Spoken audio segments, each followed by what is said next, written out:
One of the kind of really significant findings, I think, in the book is it challenges the idea that we're in a post-racial moment. Young black people in particular, and also young Latinos, don't buy into that story, about 60%, compared to 20 to 30% of young whites. And so there's a kind of real disparity in terms of how they understand this particular moment.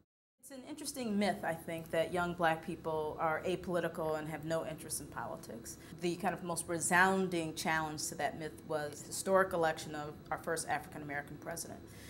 During that election, what we saw is that black youth and Latino youth increased their numbers in terms of participation.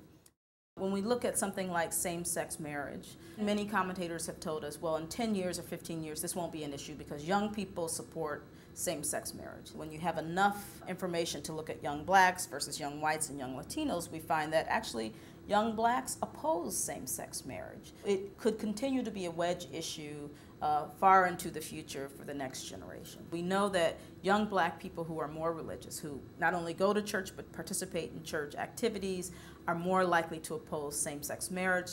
They're more likely to oppose abortion and to think that it's morally wrong.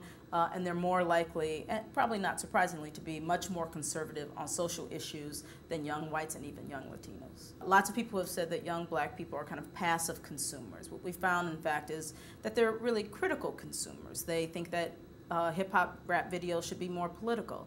They think that too many hip-hop videos are degrading to both young black men and especially to young black women. Now, the problem is that producers don't really care. They're producing a certain type of product.